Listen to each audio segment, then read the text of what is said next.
Welcome back to Patriot Weekly, everyone. I'm your host, Bill Lacomb, and we've got another great show lined up for you today. It's been an exciting week for our Pike Road Patriots. Coming off a big 49-6 victory over Russell County, our team officially clinched the regional title for the third year in a row and locked in a first-round home playoff game. Our offensive coordinator, Coach Cola, and defensive coordinator, Coach Hodge, will join us to break down Friday's win. As always, Patriot Weekly is brought to you by our great friends at the shops at EastChase, your spot for shopping, dining, and holiday fun, and Brantley Bank, serving our community with hometown values and personalized service. And of course, thanks to our Brian Harris here at Dogwood Media for making every episode possible. Stick around, in maybe a bye week, we got a lot to cover on this week's Patriot Weekly episode, and it starts right now. Every week, the Pike Road Patriots chase greatness under Friday Night Lights. And we bring you inside the huddle each week, right here at Dogwood Studios in Pike Road. This is Patriot Weekly with Coach Granger Shook, with your host Bill Lacomb. Presented by Brantley Bank and the shops at EastChase. Let's talk Pike Road football. I don't care what the score is. You play to the next standard. I want you to send a message. 35-6 ain't good enough. Don't look at the scoreboard. Keep playing our dang game. Are we clear? Yes, sir. Win on three. 1, 2, 3. Win.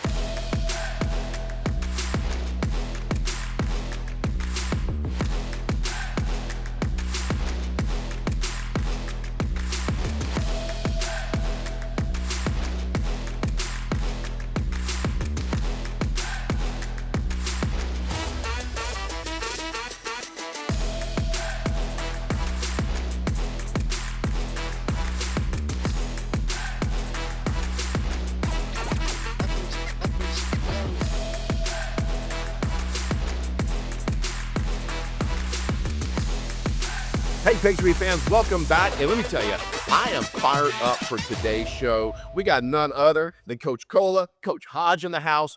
One of the most, if not the most prolific coaching duos in the state right now, coming off a big win that we had last week. And of course, the big regional championship. Again, guys, congrats on that. Lots went into that. I got to kind of see behind the scenes and hear just now about your approach and how you made it happen in such a big way. So again, congrats on that. And thank you guys for coming in and chatting with us today on Patriot Weekly. So let's jump right in.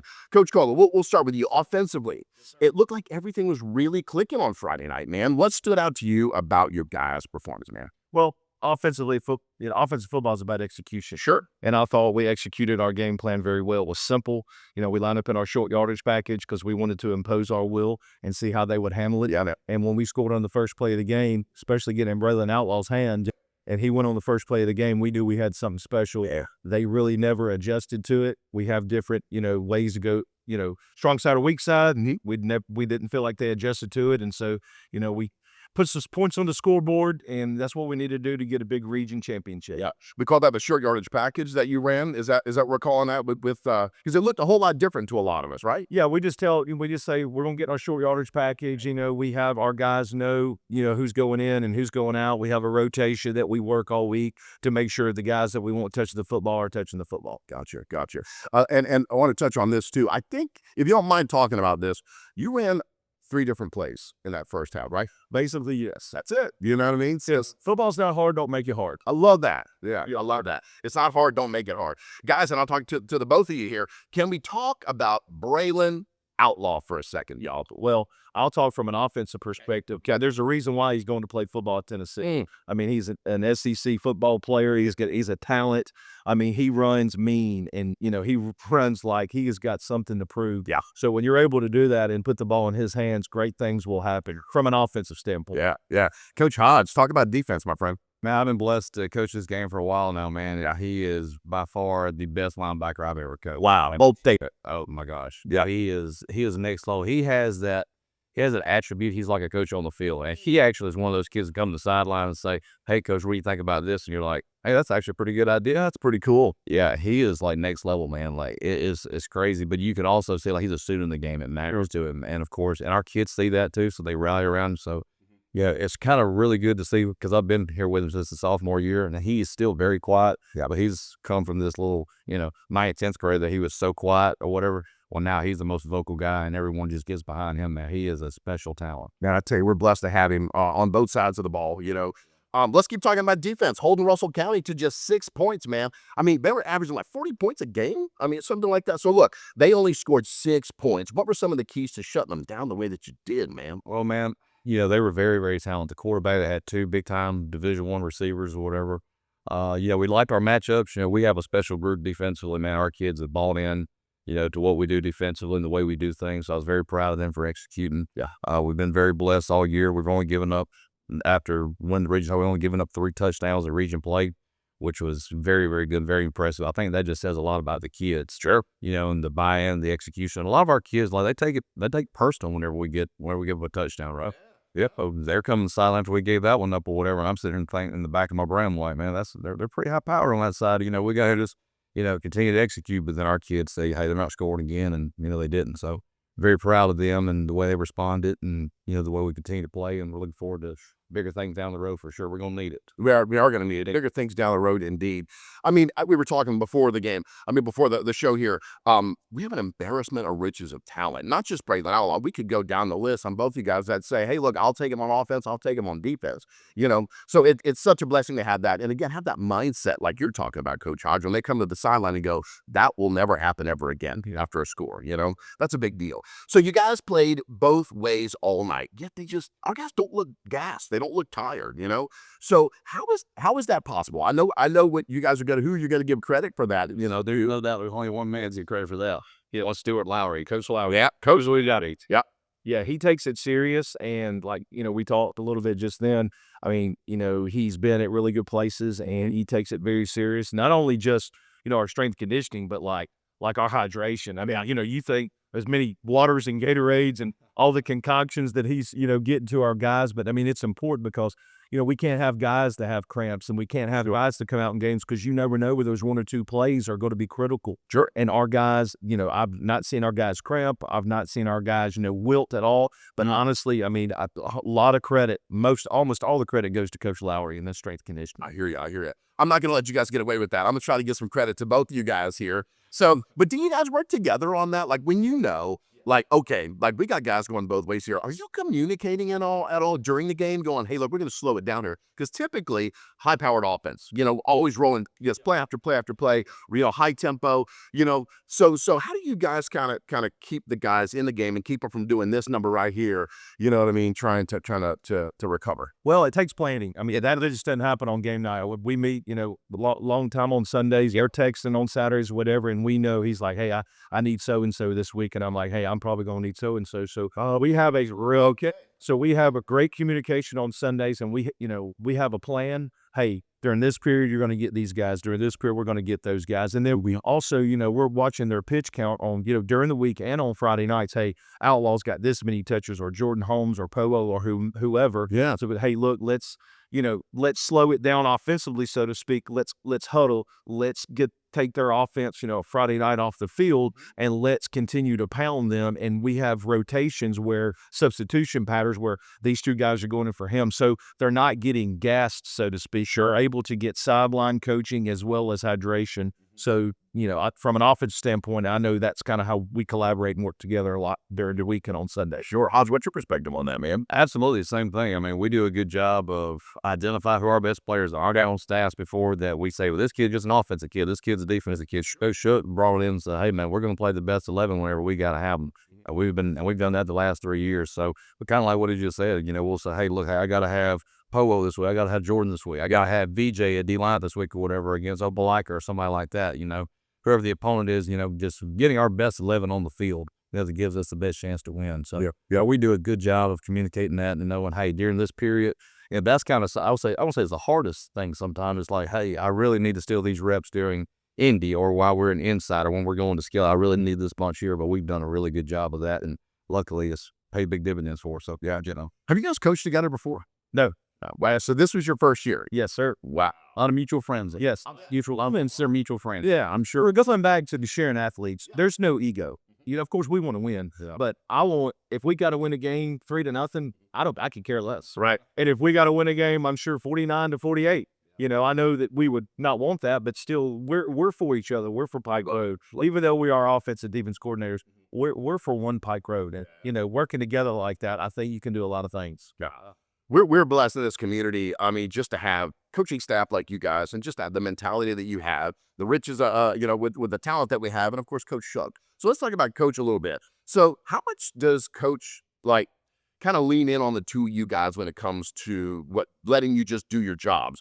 We'll start with you, Cole. Wait, Well, Coach, he lets you coach. Yeah. Now, he demands, and there's a lot of accountability. He demands that this is done right, et cetera, and that's what you want from Egg. But he also lets you coach. Now, he has suggestions, and, it'd be like, hey, what do you think about this? Well, Coach, I don't know about that. Okay, I trust you. Or, hey, Coach, I think this would work. Well, let's try it. Let's do it. And I trust him. I was like, hey, Coach, call touchdowns. And he's called, a few touchdowns this year. Yeah, I listened to him. I love it. But he lets you coach. It's not like, hey, Coach, this is our scheme. Did we want to call it this and yada, yada, yada. Now, he wants to know what's going on, but he's got the big picture, and he lets you coach. Coach, I want to call it this. I want to do it like this and yada, yada. Of course, we all talk and collaborate on it. He lets you coach. And that's what you want especially from a coordinator who's been in a long time. Yeah. You don't want somebody over your head, looking at everything you're doing. Of course, he will chime in being a head coach when he wants. So, but he lets you coach, and that's the only thing you could ask for, from being a coordinator. I love that. How about the other side of the ball, man? There ain't no doubt about it. People ask me all the time. They say, man, what's it like being with Shook? He's a defensive guy. He's a defensive coordinator. Defense, how is it from your perspective? I said, shoot, man, so it's going to really shock you. I said, man, he lets me coach. I said, man, so I've been blessed to be with him the whole time he's been here at Pike Road. And, he'll come in on Sunday. All right, Coach, what are we doing? And I'll say, here's what we're doing. Here's why we're doing it. So, all right, let's roll with it. Love it. He never comes over the headset and says, hey, bring a blitz here. Hey, do this here. Hey, let's get so-and-so. Let's get so-and-so this. He just saw it's the trust there, man. And I'll say this to his face, even though he's not here. But, he's been the best head coach I've worked for now. I love it. Yeah, he does a good job of setting the tone for the team, the culture of the team. He handles all that stuff. And you go coach. Yeah. And again, I think that pays big dividends. I think our kids see that too. Sure. So I think that, helps us, long-term for sure. Okay, guys, it's bye week this week. No game this Friday. We know that. How does that affect the routine? So going into the playoffs, you want to keep your guys engaged, but is it more rest? Is it more fundamentals? Or is it a mix? What do you think, Hodge? I also think it's a mix, honestly. You definitely want, our dudes, a lot of our dudes in the Duck games have had to play more reps than they normally would, against other opponents, right? So we want to make sure we're getting those guys. At the end of the day, let's call it what it is. We know what Braylon Outlaw, we know what Jordan Holmes, we know what Miles Cottree, Michael Jones, all those guys. We know what they can do, right? Yep. Yeah, the biggest thing is just, being sharp, continue to do what we do. Like you said, we do need some rest. Our guys need some rest. We do a self-scout. What are we good at? What are we not good at? What do we need to work at? Do we need to work so-and-so at this position or so-and-so at that position? Creating depth at places, because you always have to have, you almost have to be 3 deep in a lot of areas. What are we good at? But like you said, a lot of rest. But trying to fit those guys to where that they're needed on both sides of the ball, and try maybe some different things. Hey, let's look at so-and-so at linebacker. Yep. Well, we need maybe so-and-so, let him play some receiver. But also, taking care of ourselves, taking care of our bodies, and, from, like we said earlier, a schematic standpoint, what are we doing to put our kids in the best position to win football games? What are we not good at? Let's throw that out. If we haven't done it by now, we're not good at it. We're probably not going to be good at that. I love that. Yeah, I love that. That's a great perspective. But we ain't doing it good yet. Yeah, let's just go ahead and just host it out. So let's scrap it. Let's scrap it. Yeah, great perspective, guys. Thanks for sharing that. I appreciate that. So we talked a little bit about Charles Henderson already, but just kind of a last question, regarding them. What are the goals for that game? We want to play clean. Yeah. We want to keep getting better every week from an offensive standpoint, which I think we have. Yep. We want to make sure that we put our best on their worst. We want to make sure that we're spreading the wealth. We want all our guys to get touches, but no turnovers, playing with great tempo. Yep. Playing clean. Are we doing the right things that we need to be doing? Are we running routes crisp? Are we finishing blocks up front? Are we finishing blocks on the perimeter? Yeah. Are we running the right routes? Is the quarterback taking the right reads and the right steps? That's what we really want to concentrate on this last week. And like we kind of talked about earlier, we do have an opponent, but our biggest opponent is ourselves. Make sure that we're not beating ourselves, and make sure that we're putting the ball in our guys' hands early and often in order to win a tough road game next Thursday night. Gotcha. How about you, Hodge? What do you think, man? Playing our best football, man. I've told people all the time, it's really good to see, because you want to see growth throughout the season. You shouldn't still be making the same mistakes week 1, week 2 that you were making week 1, week 2, week 9, week 10, right? So you want to see that growth, and at the end of the day, man, just still being the most disciplined, the most physical football team. Like I said, we've said it before, I'm sure Coach Sugar said it numerous times, says to our kids all the time. I know I say it to the defense. It's a nameless, faceless opponent. It doesn't matter who it is, I don't care if it's, Pike Road Junior High, if it's the Pittsburgh Steelers, it doesn't matter. It's a next man up, and your nameless faceless opponent is doing what we do. Yep, and see how you make growth. So. Nameless, faceless opponent. That was what I was referring to when I said that's Coach Shook too. He always says that as well. So yep. So guys, thank you for a segment here, just as we get to talk with you guys a little bit more and talk about how the season's been going. But guys, first off, again, congrats on winning the big dub, in the regional championship there. That's huge. That was the goal. Still got more to go. But so far so good. So ladies and gentlemen, the most prolific offensive and defensive coaching team in the state. I'll say it right now. When we come back, we'll talk a little bit more with them, get to know them a little bit more, maybe personally, talk some career, and just lift the hood a little bit more on what these guys can do. So anyway, stay put. We'll be right back. You don't want to miss it. I'm Granger Shook, head football coach for your Pike Road Patriots. I want to give a big thank you to the shops at EastChase, Montgomery's premier shopping destination, for supporting Pike Road football and sponsoring Patriot Weekly. Just like we bring our best to the field every Friday night, EastChase brings the best in shopping, dining, and family fun to our community. Check out all the stores EastChase offers online, and when you visit them, thank them for supporting your Pike Road Patriots. Go Patriots! Patriot fans, welcome back. Cola and Hodge here in the studio. And at first glance, Cola and Hodge kind of sounds like a cool 70s cop show, you know what I mean? Cola and Hodge, but what it is a prolific coaching duo here at Pike Road. And so we're going to talk a little bit more about these guys, a little bit more personal stuff, and just get to know them as guys, because I got to show you a couple great guys we have on staff here. What brought each of you here to Pike Road? What stood out about the program, the community? What made you want to be a part of this here? Guys, and whoever wants to go first. Oh, He's been here longer. there you go, Hodge. Come on, man. Well, I'll be honest with you, I really didn't know much about Pike Road. I was coaching in Birmingham at Pensacola Valley, and whenever Coach Shook actually got the job, and he hired a good friend of mine that I had coached with at Pensacola and at Baldwin County High School, Coach Corey Lee, who's the head coach at Holtville. And Corey called me and asked me if I was interested in coming on staff or whatever. Man, when I came down here, it was exactly kind of what I thought. And me and my wife, we had a young boy that we had our second child since we've been here. That's exactly kind of what we were looking for. Well, so, somewhere that we can kind of plant some roots so we wouldn't mind our kids actually going to school there. Sure. Because I kind of was all over the state a little bit or whatever, because I was ambitious. I wanted to move up the ladder. Yeah. And, and I was like, I actually think this is somewhere where we can actually put some roots down and actually love it. And the biggest thing is she's happy too. So if Mom's happy, we're all happy. Yes. Yep. And I think and the kids are awesome, man. Just at the school, I've told people this, man. I've coached at 4 different schools, I said, but the kids at Pike Road are just like unbelievable. Like they're fun to be around. That you can tell they come from good homes. So that's a testament to our community and our parents to our community for sure. Absolutely. You're the new kid in town here. Yes, sir. So tell us why you here, my friend. Well, honestly, I've heard about Pike Road, but being around the Birmingham area most of my career, I did spend some time in Enterprise. Okay. But I get a phone call one day. I'm bringing my son to his baseball practice, and I look on the phone and it said Shook. And I'm like, huh. He said, "Hey, Coach, I'm Granger Shook. I've got an offense coordinator opening. Would you be interested?" You had never met Shook before. I knew who he was because we both worked for Rush Croak. Yeah, sure. But I've never formally ever met him.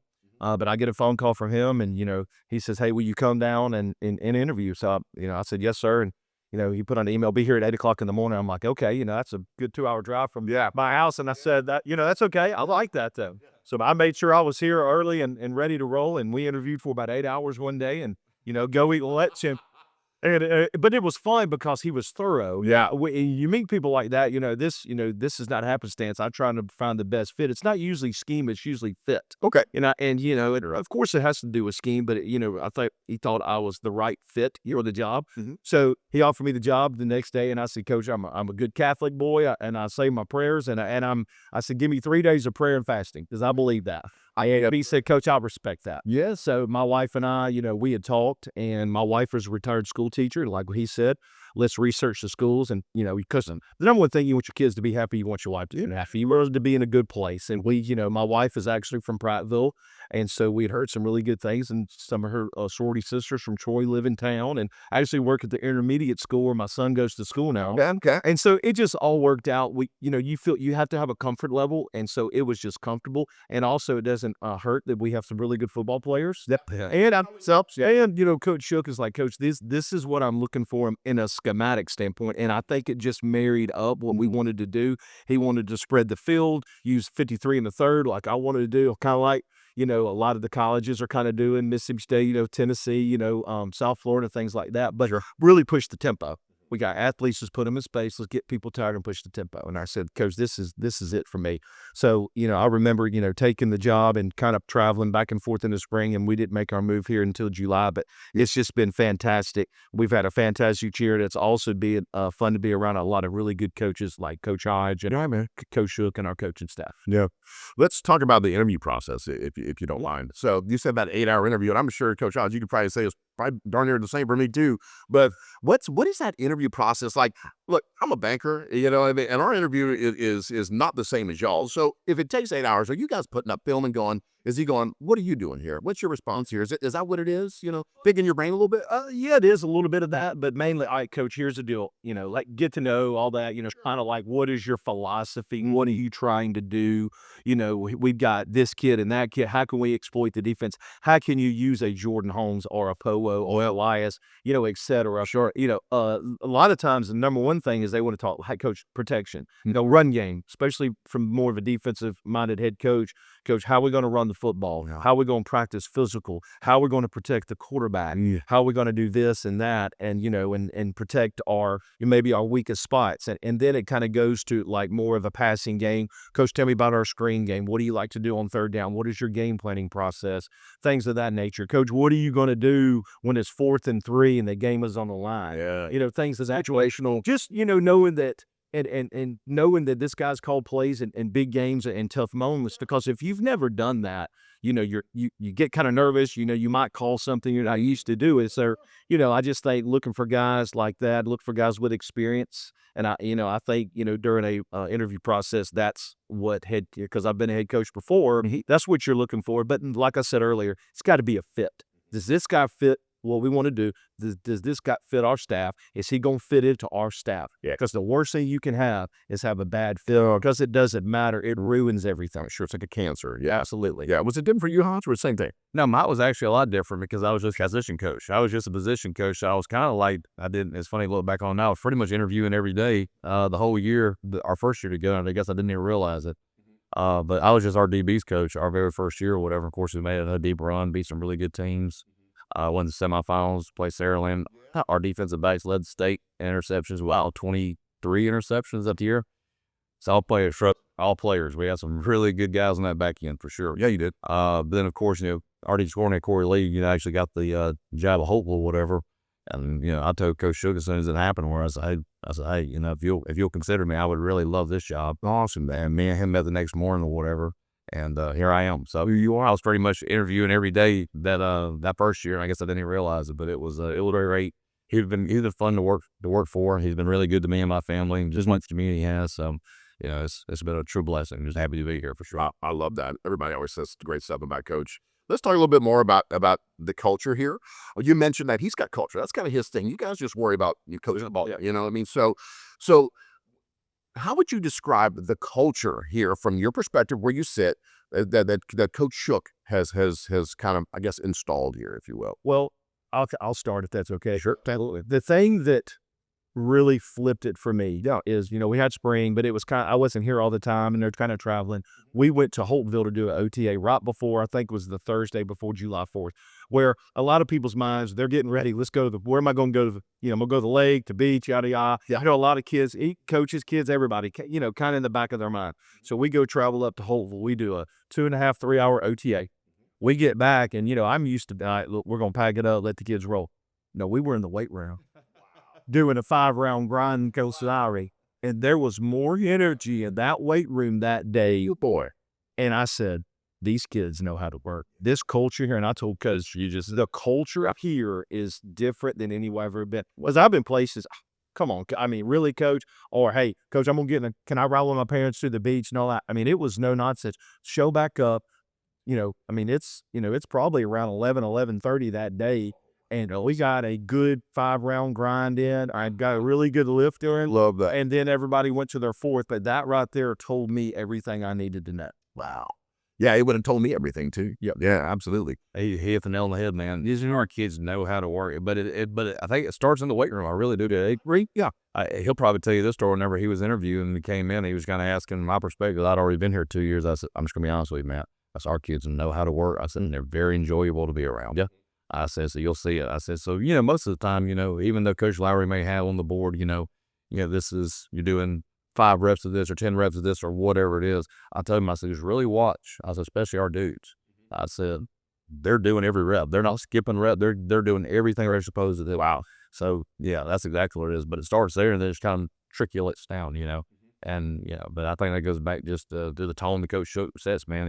If things aren't right, even at practice, like it's the offensive diesel, we don't even have to worry about it. He'll kill it then, get us back right or whatever until we got, until it is 100%. Wow. Or just like I tell people, up to our standard. Yep. Till it's up to our standard. And of course, the kids buying into that, and it's paying big dividends still. So. Isn't that so? When you can get like everybody on the same page buying into that, that's Saban-esque. I'll put that out there. And they're very much so. It's like there's a process to do it, and there's no deviating from that. You must do the process, and on the other side is success. I pick on Coach Shook. Sometimes I'll say, Coach, you have to write a book here pretty soon. Yeah, today's been rolling on. What's your philosophy? Put it on paper. We'll buy it and read it. So thanks for talking about culture a little bit. So let's talk about you guys specifically, as far as you guys as coaches. I always ask the players, who's been a role model or mentor or somebody you emulate on the field.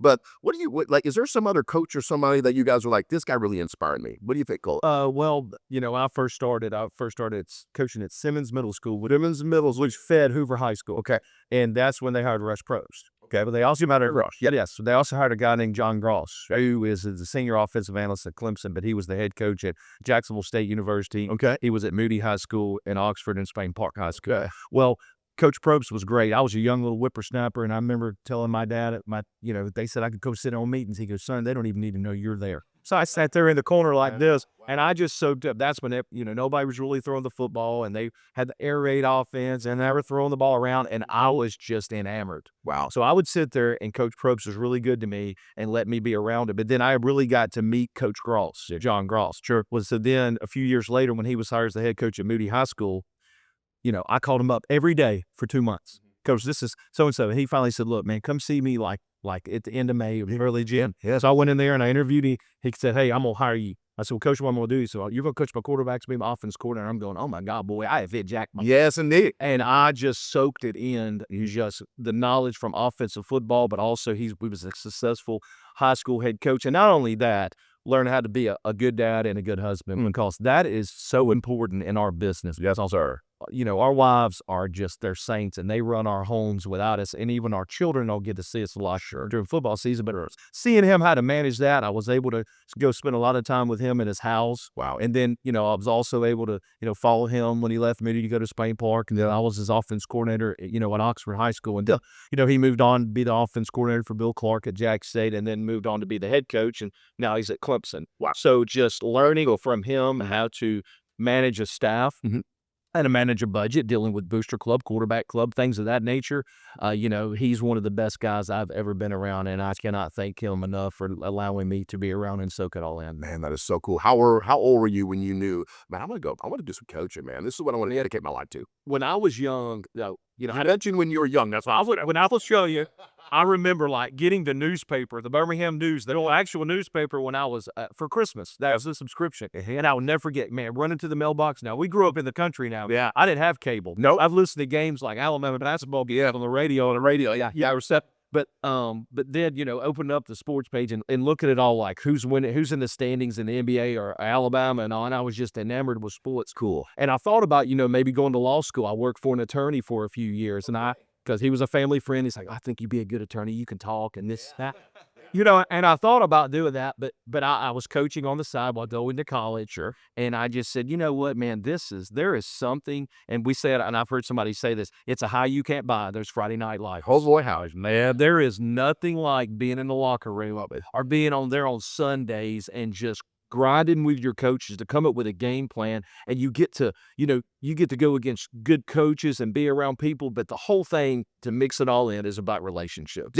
Yeah. I felt like I can make more of an impact doing what I'm doing now, and then being an attorney or doing my dad had a business or taking over a business. Not saying there's anything the matter with that, but I just thought I can make more of an impact. Because we could all be doing something else, making it out, doing money, et cetera. But that's not what it's about. I mean, you could tell I'm not starving, And so, it's just, Yeah, honestly, it's about relationships. It's about whether those kids are saying, "Thank you, coach, for taking me home or helping me do this or whatever." Honestly, that's a true meaning. That's why I honestly wanted to do what I do. That's legacy stuff right there, Coach. Yes, sir. Thanks for not going to be a lawyer, man. I appreciate that, Hodge, what about you, man? Who's been some influences for you? When did you know at a young age you wanted to do coaching? Unpack that for me, man. When did I know I wanted to coach? After I got beat my senior year, and it's one of the sickest feelings in the world when you got all these people coming up to you saying, "Well, that's it. You're never going to coach ball anymore." I'll never forget. I was actually going to an Alabama game that night. Me and my family went up to the game afterwards, and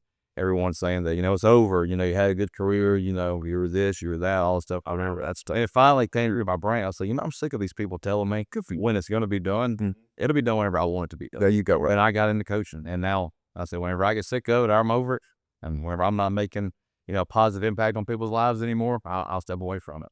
But for me, the names I'm going to yell out are not nearly as big as what Coach Cole's got right. These guys, I'm telling you, they mean a lot to me. It's really about 4 guys, I would say. Jay Cozio, he's the defense coordinator at St. Paul's right now. He was the defense coordinator, or he was the position coach at Baldwin County, my first job, and then he won multiple state titles at UMS Wright. He's still coaching, so he's still a dear friend of mine. Okay. He impacted me at a young age. He was actually, when I was just 22 years old, snot-nosed kid that just graduated from Alabama, coming in thinking that I knew football, so to speak, but he kind of took me under his wing and kind of really showed me how to work and how to do things. Another name, Rick Chancery. Rick Chancery was the defense coordinator at Daphne High School for Steve Savarese whenever they were winning state titles. I met him through a mutual friend, and Ricky is next level defensive mind. I still talk to him to this day. He calls me still every Saturday. He watches us. He tells me what we're doing good, what we're not doing good, or, hey, man, y'all got some really good linebackers. Stuff like that. He still impacts me to this day. Nathan McDaniel. Nathan McDaniel was my first head coach. Really took a chance on me. Showed me how to watch film and break down film and things of that nature. And from a schematic standpoint, the guy's still good friends with Corey Lee. Corey's one of the smartest coaches I've ever been around. Still enjoy talking to him. I always joke with him that he's a lot smarter than I am, so I kind of dumb down some of the stuff that he tries to do. But sure, kind of the same thing, man. I've been blessed to be around a lot of great coaches that have poured into me, and here I am, 34 years old, and I have, which I think in my brain, one of the top 5 jobs in the state. And I credit a lot of those guys for pouring into me when they didn't have to. So that's just a blessing to itself. And I'll say this: when I first got into coaching, I was all about me. Sure, I want to be the best. I want to be the best coach that I could possibly be. And then Jay Cozio, whoever, he had told me, he said, it's not about that. He said, it's about the relationships. And then I learned that, at a young age. And here I am still, at the end of that, that's what I said. I'm not very complicated in what we do. I love the kids. I let them know I care about them, and we'll continue to grow. And it's working. So we're going to keep doing it till then, man. But it's kind of like that realization of knowing your why.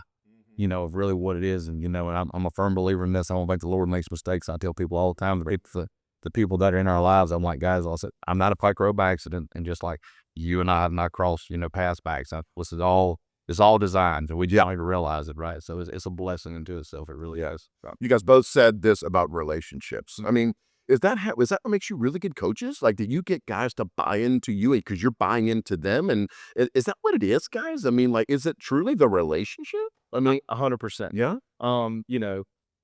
There was a sign at Alabama that said, "Out of yourself and into the team."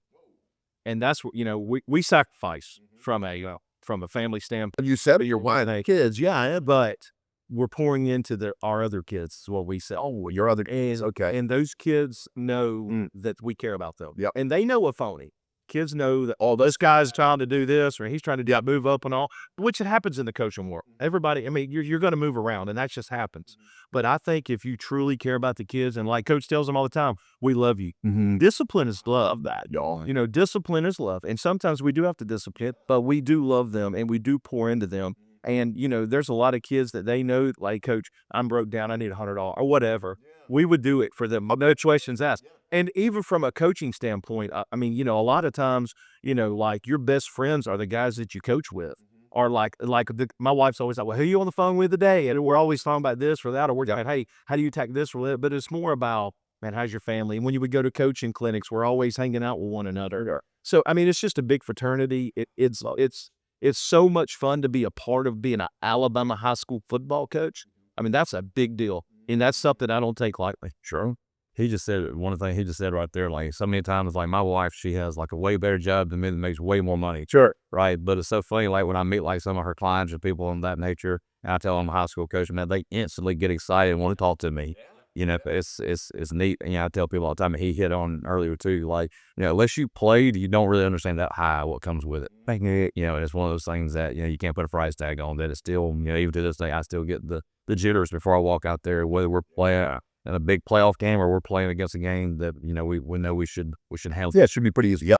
It still happens and I love it. I've joked with people all the time, I can't believe they pay me to do this. Yeah. I don't, it's crazy to think about, but it's a blessing. It really is. It's cool. It is a blessing, and I love the great answers on that, guys. Very inspiring for me to hear that. So, you guys don't spend a whole lot of time on this, but I need to know, now this day and age of just technology being in every kid's hand, there's so much that can distract our kids. Yeah. Do you find that makes it tougher for you as coaches, or do these kids automatically go, I'm not bringing this into that locker room? You know what I mean?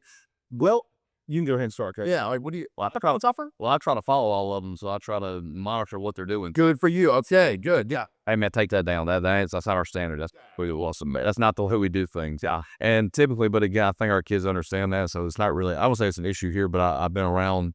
Yeah, it's crazy. I've been coaching for 15 years now. It's crazy to think about. I have been in places where you have to, approach, because there is so much things that can influence our kids. Sure, good and bad, unfortunately, or whatever. I think. But yeah, it's crazy to think about. But yeah, that's kind of just my perspective. Yeah. I mean, I think it's a blessing and a curse. Could be. Yeah. There are times where, hey, cell phone's up, we're gonna focus this and that instead of being in this, because you don't ever know. You go fight with your girlfriend or whatever, or oh, coach, I didn't get a like or whatever like that. So, but we do everything we can, like we said, from a social media standpoint, to try to help our kids. But also with that, they've got Huddle on their phones. Hey, look, we're going to share a cut up with them here and make sure that you're watching this or, are paying attention to that. So, even though it is all around them all the time, but not at school. Right. And servants are good. Yeah. But I'm sure that's appreciated. Right. But, they do where like, hey, did you watch? Yeah, coach, I noticed that the safety was doing this or, doing that or whatever. So, but like you said, I think if you're monitoring it and you're saying, hey, look, man, let's be smarter than that, because, man, it takes one bad click to really ruin your chances of a college scholarship. I know it. Because once you click, it's never going away. Right. But we do a good job, and Coach Shook does an incredible job of really educating our kids about, man, look, be smart. When you're talking to the media, praise don't stoop down to someone else's standards. Those are our standards. We're going to live by them, but we're going to be smart, and we're going to give our opponents and everything we do, we're going to give them praise and doing the smart thing, with that. So, because it's hard to backtrack once you do something like that. So, like kind of what he said, just educating our kids about it and being smart about it. I love it. Great answer. I was just curious how that played in. Like you said, blessing and a curse, though. Yeah. You know what I mean? It can add value and also take it away, too.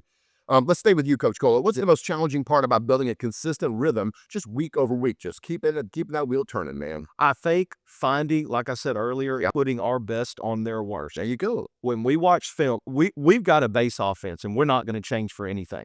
Because to me, offensively, we want to be the aggressor. I'm not going to let the defense dictate what we're trying to do. There you go. And we want to be the aggressor. That's why we play with tempo. That's why we take vertical shots and try to spread the field. But we're trying to put our best on their worst. Or vice versa. Do they have, like I said, a dominant D lineman, linebacker, or secondary guy that we have to game plan specifically against? Do we need two guys blocking him in protection? Or do we need to put so-and-so on the outside receiver instead of inside? Do we need to move our receivers? Do we need to, our little sugar hurdles and fire alarms and things of that nature? Yeah. Also trying to make it fun every week, trying to come up with something different, a different wrinkle. So it might look the same. Also layering your plays, like smart defensive coaches like him. If we're just going to run this play out of this formation, they've got it. But if we've got this formation and we've got 3 or 4 plays off that formation, and we call it layering our concepts, we don't want to change the play. We want to change the presentation.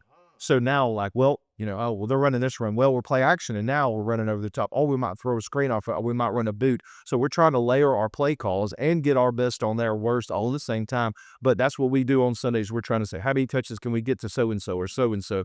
What can we do to get the ball in their hands early in the game to get us, number one, in a rhythm from a quarterback perspective, or also in a rhythm from getting the balls in our guys' hands, and also to help our offensive line. If they're really good, try to move defense sideline to sideline instead of run right out. Yep. Or like we did last Friday night, let's see how they are. Can they match up against what we're about to do? That's right. Yeah, that's just kind of the puzzle that we try to piece together every Sunday and throughout the week. You know, you say it's not rocket science, but it kind of sounds like it. And I'm sure our viewers out there are going, wow, this sounds like it's pretty complicated, you know. But at the end of the day, it comes down to what you said, Coach Colo. Our best, their worst. You know what I mean? So defensively, how do you get your guys ready? Because you're more of a reactive kind of approach, correct? Okay. Everything we do defensively is reactive. That's right. So how do you get your guys ready to face such different offensive styles each Friday night? A lot of preparation, right? I think it just goes back to kind of what I said earlier. You gotta hang your hat on something. You know, I had a young coach earlier this year or whatever. He says, "Hey man, you know, you've been coaching for a while." He said, "You know, any advice?" You know, he said, "What if you?" He said, "You put your game plan together." He said, "It's not working." He said, "What's the first thing you're gonna do?" I said, "Play base defense." He said, "What?" He said, "You're not going to start bringing pressure?" I said, "No." I said, "You got to hang your hat on something. You're going to do something that the kids are comfortable with." Right. I said, doing things that they're not comfortable with is not always the answer. I said, it's because at the end of the day, I can't play. I haven't played since 2008. Yeah. You know, I said, they got to go be the ones who got to go play. Sure. I said, so we hang our hat on that. And what Coach Cole said, you know, the reality is we, you know, just finding a matchup, you know, where can we get Braylon Outlaw? You know, where can we put him on their worst offensive lineman? Where can we put Miles, right? You know, Jordan Holmes is a little different. We put him on their best receiver, right? We want to go ahead and take him away, kind of what I said. Make him play left-handed, right? You know, not going to do something that they don't want to do. But again, I mean, it just goes back to just having an identity, you know, and the kids have really kind of taken that identity, wanting to be the most physical and the most dominant team that we could possibly be.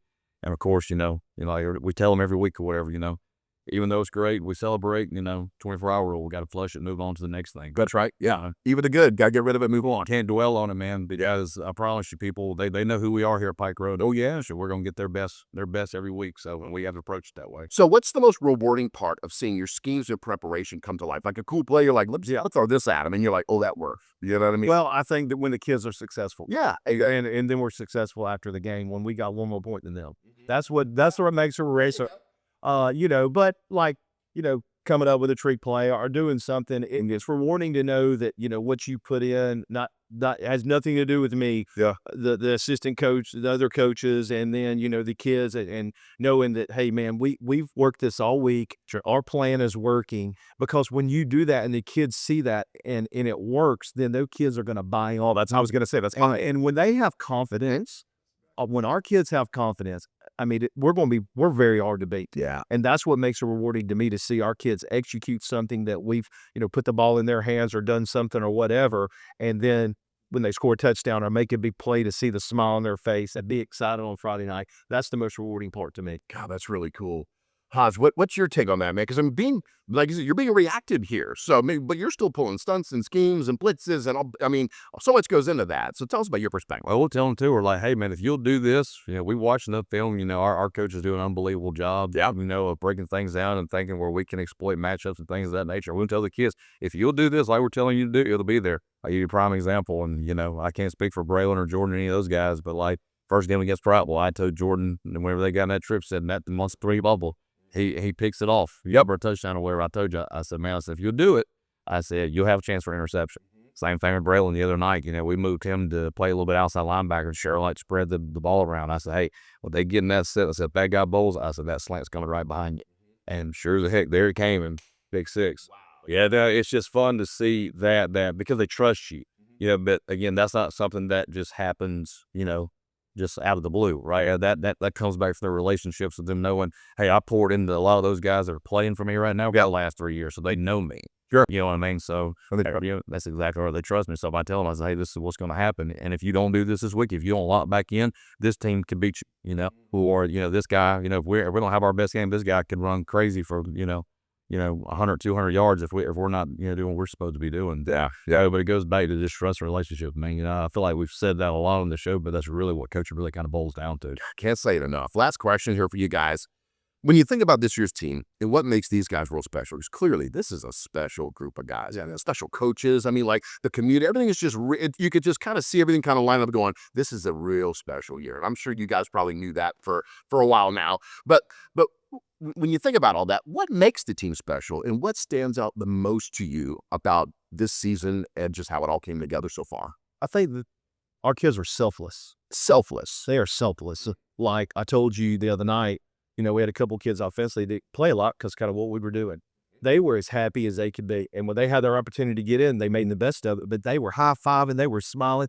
They didn't care. They wanted to win, vice versa. If we don't have to put a short yardage set in the game and we're in 5 wide or whatever, our kids want the best for one another. And they hold each other accountable. Yeah, I mean, that's the great part, is that I notice, especially when I get here and just like watching Outlaw, watching Jordan, watching Polo, watching these kids holding each other accountable. Man, that's not our best. So that's what makes it special. And then they're also very talented. Sure. And the community and everybody's rallying around us, which happens all the time. But it's just like these kids, man, they refuse to lose. And they have that mentality every Friday night. And that's been very, very rewarding to see and very, very exciting to see, to continue to see that every day and every week, but then to see where we end up. Yeah. So, yeah, absolutely. Hodge, what do you think, man? They hit on the head. That's the selfless bunch, man. There is no egos. They check their ego at the door. I love that. Everybody has issues going on in their life. Everybody got something going on. Sure. So we don't know what some of these kids are dealing with at home, But when they come in, man, they just know how to work. Whenever that foot hits the door, they come in that weight room, it's all business. When we go watch film, it's business. When we go to the practice, it's business, right? So I think that's just, and I try to tell our kids at the end of the day, at the end of the day, man, like the lessons you learn here, I said, it sounds crazy to come from somebody of my age. I said, but the reality is that we're setting you up, for life.